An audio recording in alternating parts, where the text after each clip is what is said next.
महाराज आत्मदेव बेचारे तो बड़े सीधे साधे आधे। अब लेकिन पत्नी बड़ी दुष्ट थी।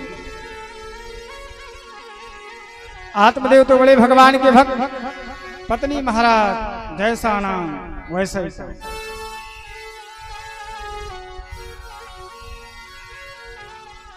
पत्नी का नाम था धुंधली। अब महाराज धुंधली का अर्थ ही यही है, जिसके सामने कुछ दिखे उखे ना वही है धुंधली। दुनिया का प्रपंच करती दिन भर, पता है दिन भर तो वो प्रपंच करती, जैसे शाम होती कुछ माताओं की आदत होती है दिन भर खूब शुक्ल बाजार घूमेंगे। जैसे पति देवता के सोचेंगे आने वाले होंगे ना, फटाक से पहुंचेंगे, समय हो गया है, रिक्शा वाले से जल्दी पहुंचाओ, हैं 10 रुपए और ले लो, घर तक छोड़ दो, नहीं गड़बड़ी से आ गए ना तो समस्या उत्पन्न हो जाएगी। तो वैसे ही उसकी पत्नी थी महाराज, दुनिया का प्रपंच करती। याद रखो किसी की बुराई नहीं करनी चाहिए और किसी का मजाक भी नहीं उड़ाना चाहिए, किसी को पीड़ा भी नहीं देनी चाहिए, किसी को कष्ट भी नहीं देना चाहिए। क्यों? क्योंकि आज जो घड़ी की सुई 3 पर है वो कुछ ही समय में 6 पर जाएगी और 6 से गुजरते 10 पर जाएगी, 10 से गुजरते 12 पर आएगी और वही 12 से पुनः 3 पर आएगी। ये समय किसी का होता नहीं है, याद रखो समय समय की बात है। इसलिए किसी का समय खराब हो तो उसका साथ दो, ये नहीं कि समय खराब है तो दोस्ती खत्म। जब तक समय ठीक है, धन दौलत रुपया पैसा है, खूब इष्ट मित्र बने रहेंगे। आज महाराज आत्मदेव, अब उसकी जो पत्नी है धुंधली,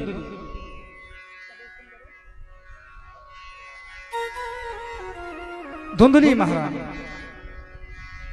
अब महाराज बड़ी खतरनाक, दिन भर प्रपंच करती। अब प्रपंच करके जैसे पति देवता सीधे साधे ब्राह्मण देवता और जैसे आत्मदेव आने वाले होते सो महाराज आरती की थाली ले आकर के बैठ जाती, दरवाजे पे खड़ी हो जाती। जैसे पति देवता जय हो पति देवता, आरती की थाली बढ़िया खूब आरती करती।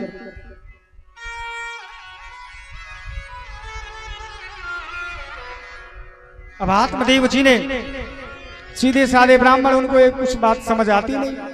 अब सीधे साधे ब्राह्मण थे, उनको क्या पता कि पत्नी मेरी इतनी दुष्ट है, दिन भर प्रपंच करती है। शाम को एक दिन उनके मन में विचार आया, आत्मदेव एक गाय को लेकर आए, गाय को भी पाल लिया। 6 वर्ष बीत गए, गाय भी बांझ निकल गई, कोई संतान नहीं है, उसके भी कोई बछड़ा नहीं हो रहा है, ना बच्चिया ना बछड़ा, वहां भी गर्भवती नहीं हो रही है। तुलसी का वृक्ष लगाते हैं, वहां भी हरा भरा कुछ दिन तक रहता है, वहां भी सूख जाता है। आत्मदेव को बड़ी ग्लानि हो रही है कि मेरे कोई संतान नहीं है। संतान की इच्छा से आज आत्मदेव जंगल की तरफ निकल पड़े। जंगल की तरफ निकले, एक साधु संत महात्मा का दर्शन हुआ। महात्मा को देखा, महात्मा ने पूछा कथम रोदिस विप्रतम काते चिंतावली। हे ब्राह्मण देवता आप रो क्यों रहे हो? ब्राह्मण देवता ने कहा देखो महाराज मेरे पास कोई संतान नहीं है, इसीलिए रो रहा हूं। आजकल के माता पिता तो कुछ ऐसे ही है? महाराज मेरे पास कोई संतान नहीं, मैं इसीलिए रो रहा हूं। अच्छा तो महाराज, आत्मदेव ने कहा महाराज कोई ऐसा उपाय करो संतान हो जाए। अब ब्राह्मण ने देखा जैसे ही,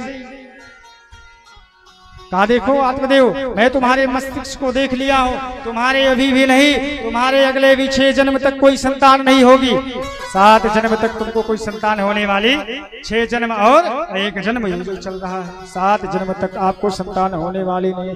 अब तो महाराज आत्मदेव गिर पड़े चरणों में। देखो महाराज यदि अब संतान नहीं हुआ ना तो सिर पटक करके यही मर जाएंगे, प्राणांत कर लूंगा, ब्रह्म हत्या आप ही को दौड़ेगी। या तो संतान दो और नहीं तो ब्रह्म हत्या का पाप लो। अब ब्राह्मण देवता सोचे बढ़िया फंस गए। ब्राह्मण देवता ने समझाया देखो महाराज सुख दुख है, जीवन का चलता रहता है, ये कर्म का फल है, भोगो।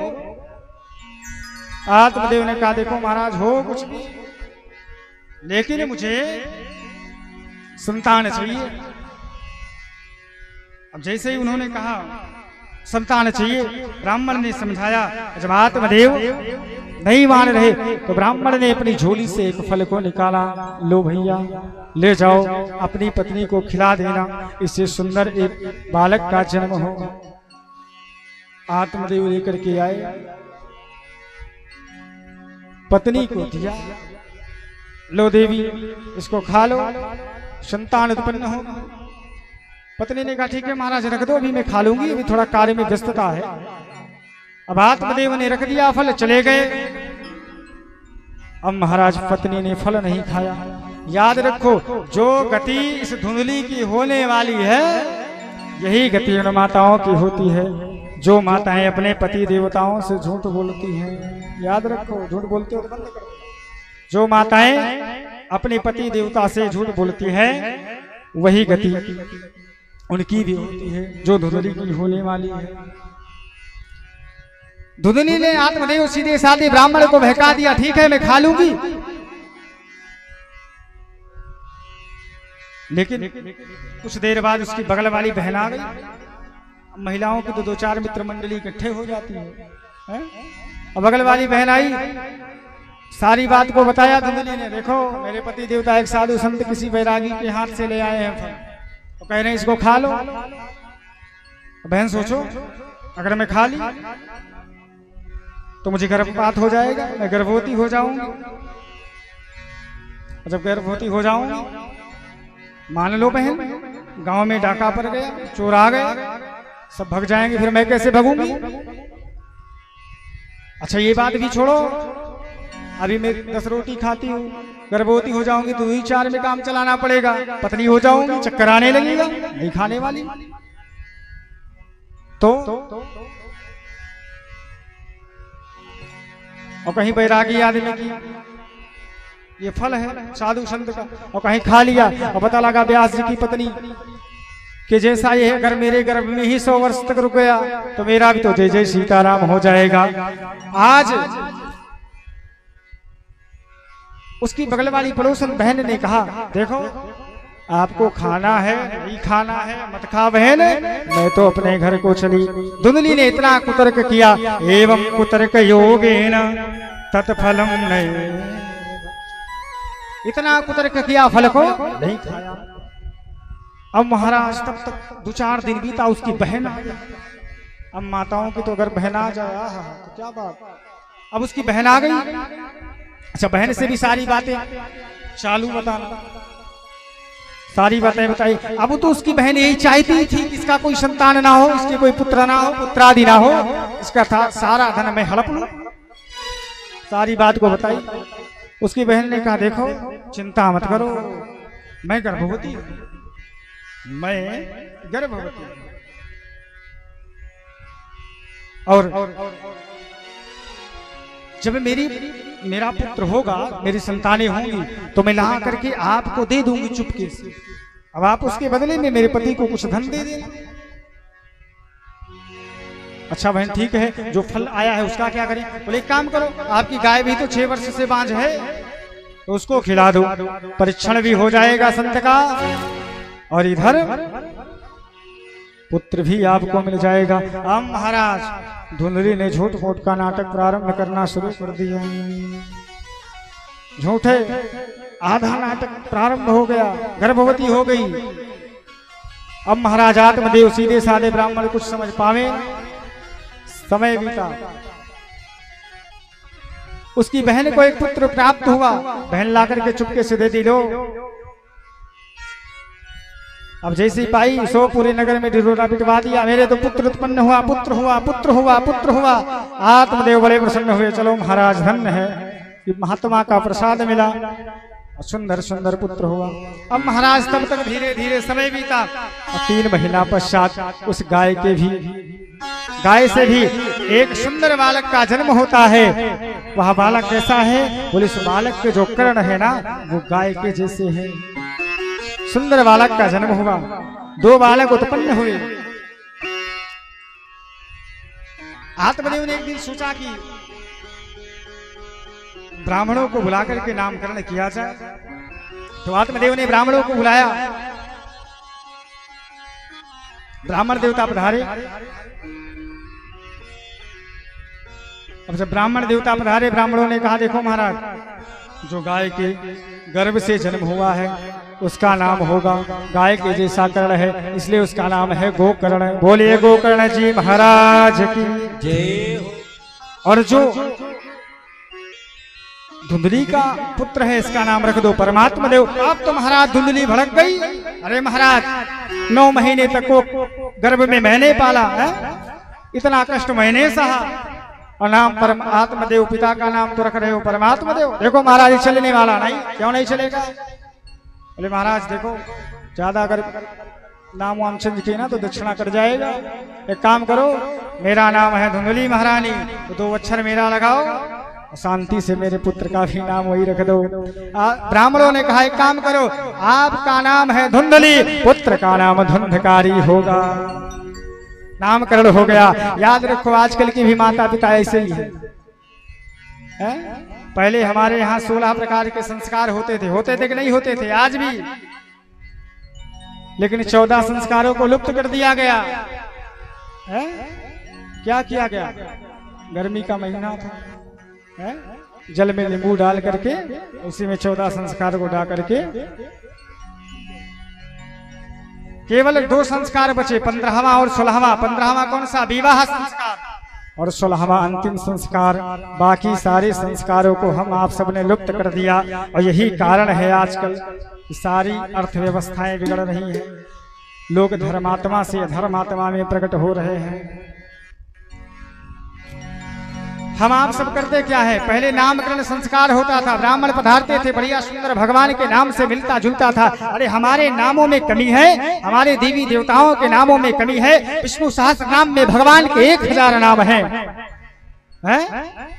फिर भी हम आप सब करते क्या है? टिन्नी विक्की रिंगी सिंकी पिंकी रख देते हैं, पता नहीं कौन कौन सा नाम। जैसा नाम होगा याद रखो, जैसा उसका नाम होगा वैसा उसका आचरण होगा, और जैसा उसका आचरण होगा वैसा उसका कार्य होगा। इसके पुत्र का नाम धुंधकारी है। दोनों की ख्याति जैसे बड़े होने लगे, दोनों की ख्याति बढ़ने लगी, दोनों ख्याति को प्राप्त कर रहे हैं। लेकिन महाराज अंतर केवल इतना है, एक विख्यात हो रहा है तो दूसरा कुख्यात हो रहा है। गोकर्ण पंडितो ज्ञानी धुंधकारी महाखल। गोकर्ण क्या थे? बोले गोकर्ण महान विद्वान बने, लेकिन धुंधकारी महाखलह। याद रखो, पाप करने लगा, उसके कृत्य से। किसके कृत्य से? बोले पत्नी के कृत्य से। यदि पत्नी ने ऐसा नहीं किया होता तो ऐसा कदाचित नहीं होता। अब आजकल की माताओं को भी यही बात बहुत अधिक प्रिय है। आजकल की माताएं भी चाहती हैं कि संतान उत्पन्न ना हो, संतान उत्पन्न नहीं होनी चाहिए। आजकल तो माताएं क्या करती हैं? 40 साल तो कहती है अभी एंजॉय का समय है, एंजॉय खूब घूमो, पिकनिक मनाओ। याद रखो, ये तो ठीक है कि जो भी मिलता है कर्म के अनुसार मिलता है, लेकिन वर्तमान में कुपुत्रों की संख्या अधिक बढ़ गई है। वृद्धाश्रम में माता पिता जा रहे हैं। हमारे धर्मशास्त्रों में 16 प्रकार के संस्कार बताए गए हैं, जिसमें से एक है विवाह संस्कार, और उसके उपरांत एक है गर्भाधान संस्कार। विवाह के उपरांत गर्भाधान संस्कार होता है, जो शास्त्र संपत्ति होता है, शास्त्र समृद्ध होता है। याद रखो, जो गर्भाधान संस्कार होगी, सुनियोजित संतानें होंगी, वो बुद्धिमान होंगी, जितेंद्रिय होंगी, सत्यवादी होंगी। और जो एक्सीडेंटल संतानें होंगी वो अधर्मा होंगी, वो अधर्म को करेंगी, पाप करेंगी, अत्याचार करेंगी, कृत्य को करेंगी। याद रखो, हम आप सब करते क्या है? हम आप सब किसी भी चीज को मानने वाले नहीं हैं। अभी भी जो बच्चे माता पिता के गर्भ से जन्म लेते हैं, जो जितेंद्रियवादी हो रहे हैं, जो विद्वान हो रहे हैं, याद रखो उनकी वृद्धि तीव्र होती है। लेकिन हमारे आपके बीचों में मनुस्मृति को, आजकल तो लोग मनुस्मृति को पढ़ते नहीं, मनुस्मृति को फाड़ करके जलाते हैं, चौराहे पर जला देते हैं। अरे मनुस्मृति का अध्ययन करो। लेकिन धीरे धीरे मनुस्मृति को लुप्त किया जा रहा है। मनु महाराज ने 9वें अध्याय में बीज का वर्णन किया है, कैसे कैसे पुत्र उत्पन्न किए जाते हैं। लेकिन हम आप सब उस मनुस्मृति को फाड़ करके जलाते हैं, पढ़ते नहीं है। विज्ञान क्या कहता है? गर्भवती महिला के साथ 6 महीने तक आप संभोग बना सकते हैं, याद रखो। यदि ऐसा करते हो तो आपकी आने वाली जो एक्सीडेंटल संतानें होंगी वो सुनियोजित होंगी। वो संतानें ऐसी दुष्ट प्रकृति की होंगी, वो माता पिता का सम्मान नहीं करेंगी। आप सोचो, जब माँ के गर्भ में पुत्र या पुत्री रहती है तो उसका जो सिर होता है वो नीचे की तरफ होता है और उसका जो पैर होता है वो ऊपर की तरफ होता है। जब आप उसके मस्तिष्क पर अपने मल मूत्र को निकालते हो तो उसका क्या जो दिमाग है वो विकसित होगा? नहीं होगा। याद रखो, इस बात को हम आपको सोचना होगा। अगर भगवान ने व्यवस्था दी है तो ज्यादा महंगी पुस्तक नहीं है, मनुस्मृति को लाओ, पढ़ो, 9वें अध्याय का अध्ययन करो और उसके जैसी संतानों का उत्पन्न करो। याद रखो, यदि उत्तम बीज हो और बेकार खेत में बो दो तो जामता है? नहीं जामता। यदि बेकार बीज हो, उत्तम खेत में बो दो फिर भी जामने वाला नहीं है। यदि अच्छा बीज हो, अच्छे खेत में बो दो, लेकिन यदि समय अनुकूल नहीं है, भाई धान के सीजन में गेहूं बोओगे तो कहां उत्पन्न होगा? यदि इसलिए बीज रूपी पिता और क्षेत्र रूपी माता दोनों को इस बात को ध्यान रखना होगा कि उचित समय गर्भाधान करना चाहिए। उत्तम मुहूर्त होता है। पंचांग क्यों बनाया गया है? पंचांग में गर्भाधान का मुहूर्त है। यदि पंचांग को, आजकल हमारे मन में विचार आता है, जो शंकराचार्य बनते हैं, पता है कैसे बनते हैं? पहले शंकराचार्य पढ़ करके नहीं बनते। शंकराचार्य कब बनते हैं? बोले उनका एक मुहूर्त होता है। पंचांग में आज भी मुहूर्त है, गर्भाधान मुहूर्त होता है। यदि उस समय जो माताएं गर्भवती होती है, यदि उसके हिसाब से आने वाले समय में उस नक्षत्र में वह बालक का जन्म होता है, उसी बालक को पढ़ा लिखा करके शंकराचार्य की पद प्रतिष्ठाओं को दिया जाता है। याद रखो, उत्तम क्षेत्र का मतलब अच्छे योनि की कन्या होनी चाहिए। आजकल जो गर्लफ्रेंड बॉयफ्रेंड का चक्कर चल गया है, ये आजकल शहरों में छोड़ो, ग्रामीणों में भी बहुत प्रचलित होने लगा है। बच्चे स्कूल जाते हैं, इसमें बहुत ज्यादा पड़ गए हैं। आजकल उनको इतना भूत चढ़ा है। याद रखो, जब अच्छे योनि होगी, जब कन्या अच्छे योनि की होगी, तभी उसका जो पुत्र होगा वो श्रवण कुमार जैसा उत्पन्न होगा, प्रहलाद जैसा उत्पन्न होगा, नहीं तो धुंधकारी जैसा उत्पन्न होगा। आज के कुछ साल पहले, लगभग 25 वर्ष पहले, झारखंड के एक कानकुब्ज ब्राह्मण में एक बालक का जन्म होता है। उसका नाम होता है श्री भगवतानंद गुरु। वो बालक जब गर्भ में था, उसकी माता गीता का पाठ करती थी। उनकी माता धार्मिक थी, धर्म का पारायण करती थी, और उस बालक का जन्म हुआ। उनकी माता स्तनपान कराती थी तो गीता का पाठ करती थी। वह बालक 5 वर्ष की अवस्था में उस बालक को गीता कंठस्थ हो गई। आज वही बालक इस विश्व में ख्याति प्राप्त कर रहा है, जो हम आप सब उस बालक को निग्रहाचार्य के रूप में देख रहे हैं। वो अभी भी ज्यादा आयु नहीं है, शास्त्र सम्मत बात करते हैं। इसलिए याद रखो, मैं ये नहीं कहता पुत्र जो है वो माता पिता को कष्ट देते हैं। याद रखो, माता पिता की भी गलती होती है, तब पुत्र आपको कष्ट देते हैं। इसलिए आज जो गति धुंधली की होने वाली है, जो माताएं अपने पति से झूठ बोलती हैं, वही गति उनकी होने वाली है। गोकर्ण जी चले गए तीर्थ यात्रा पे। अब महाराज धुंधकारी का कृत्य बढ़ने लगा। गोकर्ण जी जब चले गए, आत्मदेव ब्राह्मण को सताने लगा। ब्राह्मण देवता भी परेशान हो गए। पुत्र से बढ़कर, पहले मैं सोचा बहुत कुछ है पुत्र, लेकिन आज संतान बेकार है। आज मैं संतान के कारण कष्ट पा रहा हूँ। याद रखो, संत जन गाते हैं, छोड़कर संसार जब तू जाएगा छोड़कर संसार, जब तू जाएगा कोई न साथी तेरा साथ निभाएगा। छोड़कर संसार जब तू जाएगा कोई न साथी तेरा साथ निभाएगा। छोड़कर संसार जब तू जाएगा कोई न साथी तेरा साथ निभाएगा। छोड़कर संसार जब आएगा कोई न साथी तेरा साथ निभाएगा। छोड़कर संसार जब जाएगा कोई न साथी तेरा साथ निभाएगा। हरि बोल।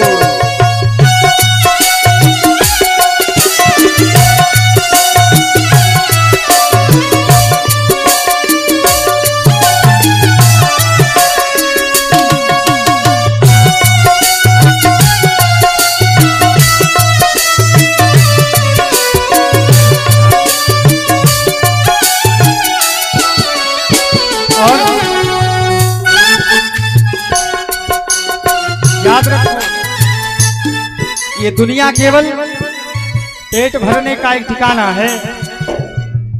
इस पेट भरने की खातिर तू पाप कमाता नित दिन है। इस पेट भरे के खातिर तू पाप कमाता नित दिन है। शमशान में लकड़ी रख कर तेरी आग लगेगी एक दिन। शमशान में लकड़ी आग लगेगी एक दिन। खाक हो जाएगा, खाक हो जाएगा कोई न साथी तेरा साथ निभाएगा। छोड़कर संसार जब तू जाएगा कोई न साथी तेरा साथ निभाएगा। हरि बोल।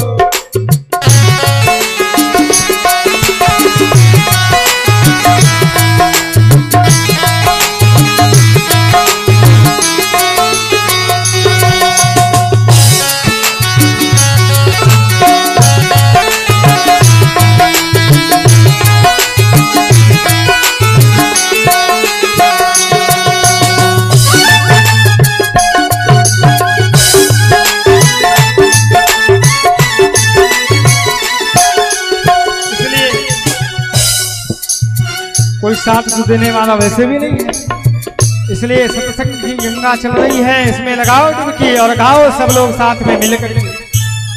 सत्संग की गोता है इसमें लगा ले गोता। सत्संग की गोता है तो इसमें लगा ले गोता। वरना संसार में एक दिन जाएगा तो ही रोता। वरना संसार में एक दिन जाएगा तू ही रोता। फिर पछताएगा कोई न साथी तेरा साथ निभाएगा। छोड़कर संसार जब तू जाएगा कोई न साथी तेरा साथ निभाएगा।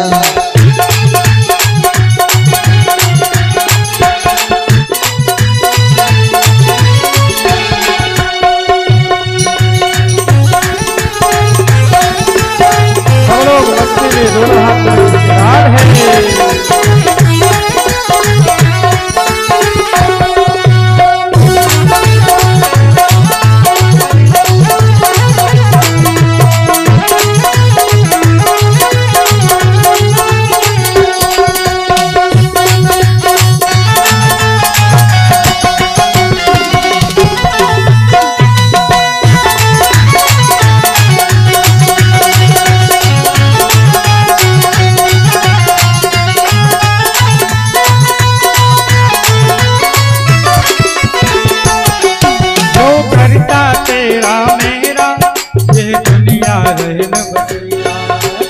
करता तेरा मेरा ये दुनिया रे बसेरा।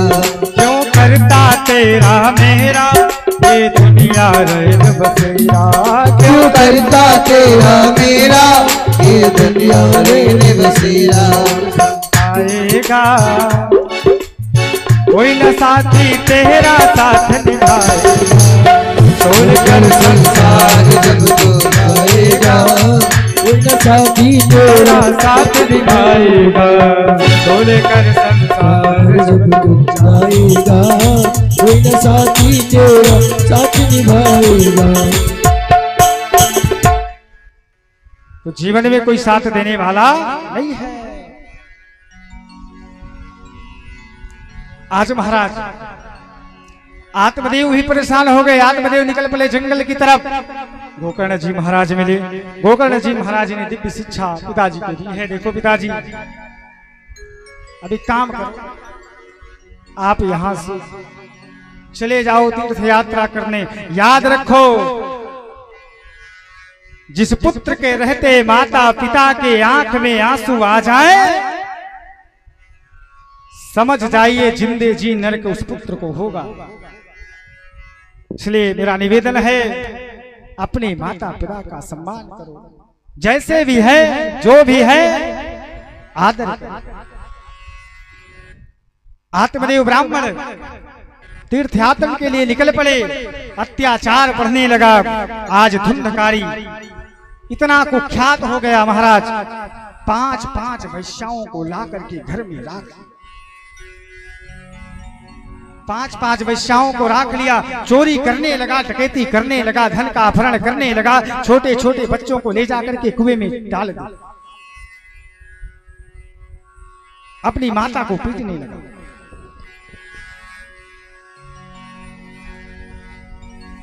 जो बूढ़े बुजुर्ग लोग थे उनको ले जाकर के कुएं में ढकेले देता। मर जाते बेचारों का प्राणांत कर देता, धन का हरण कर लेता।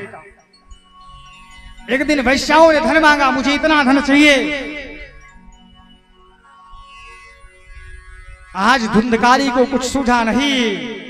क्या किया? रात्रि का समय मां के पास आया। मैया को पीटना, धुंधली को पीटना चालू कर दिया। कहा देखो, जो धन धरे हो, जो धन आपने रखा है उसको ला करके मुझे दे दो। धुंधली ने कहा जो धन मेरा था वो तो पहले ही आपने उठा ले गए। देखो कुछ भी हो मुझे धन दो। इतना मारा, इतना मारा, इतना मारा। आज धुंधली उस कष्ट को नहीं सह सकी। आज रोते हुए विलखते हुए जा करके आज कुएं में गिर करके अपने प्राणों का अंत कर दिया। प्राणांत हो गया धुंधली का।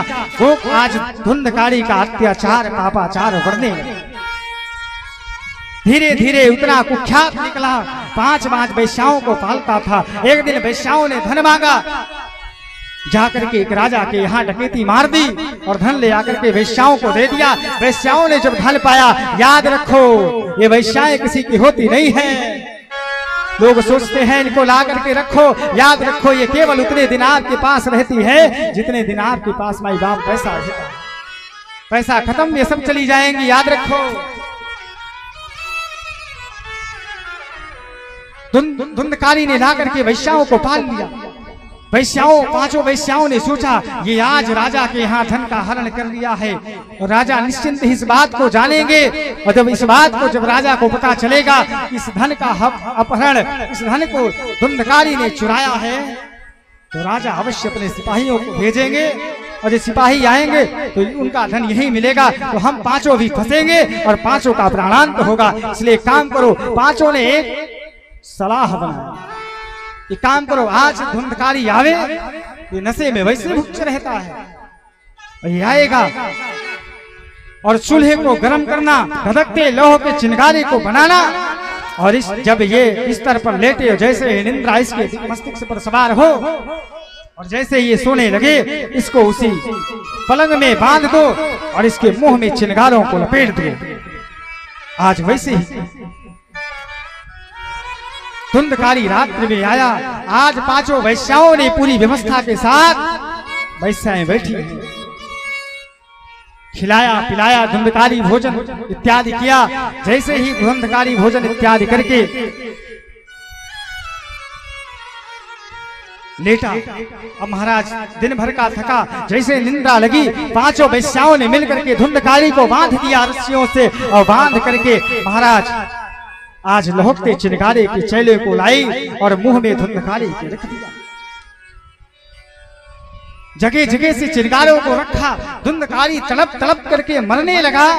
धुंधकारी चिल्लाने लगा, मुझे बचाओ बचाओ। आज किसी ने उसकी बात नहीं सुनी। क्यों? क्योंकि उन्होंने कृत्य किया था, अधर्म किया था। याद रखो, जो ऐसा करता है उसको फल भी उसी के अनुसार मिलता है। आज धुंधकारी ने चिल्लाना चाहा, रोना चाहा, लेकिन वैश्याओं ने आज उसे तड़पा तड़पा कर मार करके घर के आंगन में उसे दफना दिया। घर के आंगन में उसे दफना दिया। किसी ने बात नहीं सुनी और वैश्या धन लेकर के वहां से फरार हो गई। गोकर्ण जी महाराज को इस बात का पता चलता है। गोकर्ण जी आज गया जाते हैं, श्राद्ध करते हैं, नित्य कर्म करते हैं। सब कुछ करने के बाद गोकर्ण जी कुछ दिन बाद अपने घर को वापस आ रहे हैं। गोकर्ण जी महाराज आज घर आए हैं। श्राद्ध करके गोकर्ण जी जब घर आए, रात्रि का समय बीता। गोकर्ण जी घर के अंदर जैसे ही पहुंचे, विश्राम किए।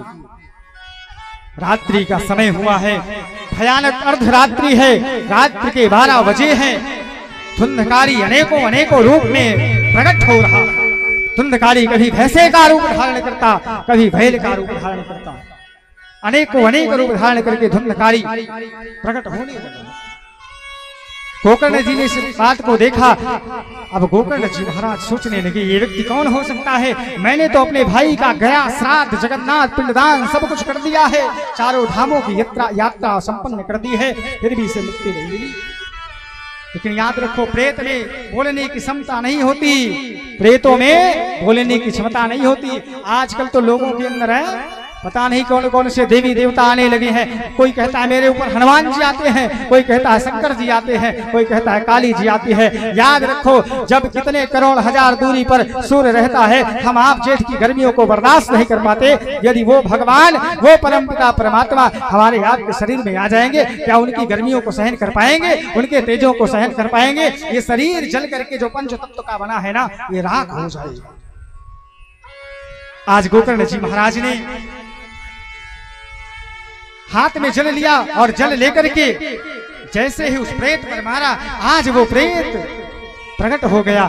हे भैया, मैं कोई और नहीं, अहम भ्राता त्वदीयो धुंधकारी तना।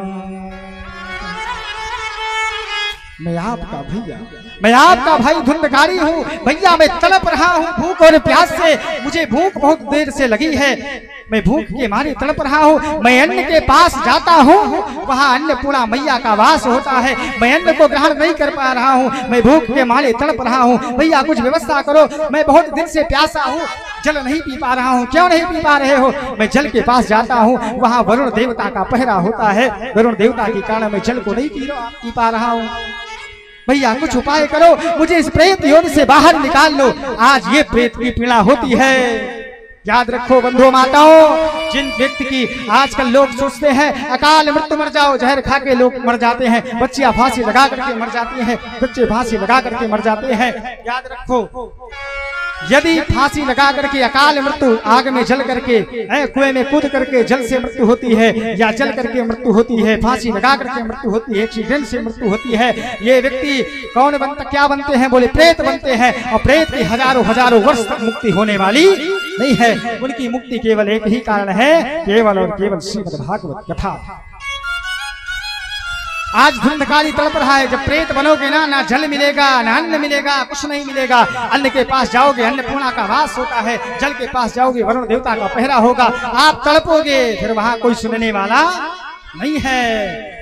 आज धुंधकारी तड़प रहा है, भैया मुझे बचा लो, मैं बहुत तड़प रहा हूँ भैया, मुझे बहुत कष्ट है, मेरे शरीर में पीड़ा हो रही है, मैं प्यास से तड़प रहा हूँ, मुझे एक घूंट जल पिला दो ना। भैया ने कहा, गोकर्ण जी ने कहा, मैं जल नहीं पिला सकता। क्यों नहीं पिला सकते? बोले आप प्रेत योनि में हो, मैं आपको दूंगा, मिलेगा नहीं। मैंने तो आपका गया श्राद्ध, जगन्नाथ, पिंडदान सब कुछ कर दिया है।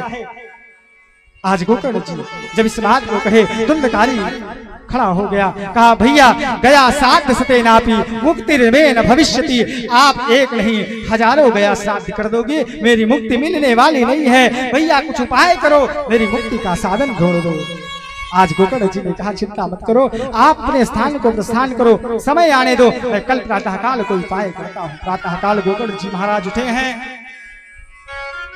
भगवान नारायण को जल देने गए हैं। आज सूर्य भगवान का रथ रोक दिया है। हे प्रभु, आप मेरे भाई के उपाय का कुछ उपाय बताइए, मेरी भाई की मुक्ति कैसे होगी? वो तड़प रहा है, प्यास से व्याकुल तड़प रहा है, आज वो भूख से तड़प रहा है, कुछ मिल नहीं रहा है, आप कुछ उपाय करो। आज भगवान सूर्यदेव ने कहा, यदि भाई की मुक्ति चाहते हो तो केवल और केवल एक उपाय बचा है, श्रीमद् भागवत का अनुष्ठान करो, उसी का पारायण करो साप्ताहिक। यदि आप साप्ताहिक पारायण करते हो तो निश्चित ही आपकी भाई की मुक्ति हो जाएगी। आज गोकुल जी महाराज इस बात को सुनकर के आए हैं, श्रीमद् भागवत महापुराण का पारायण किया है।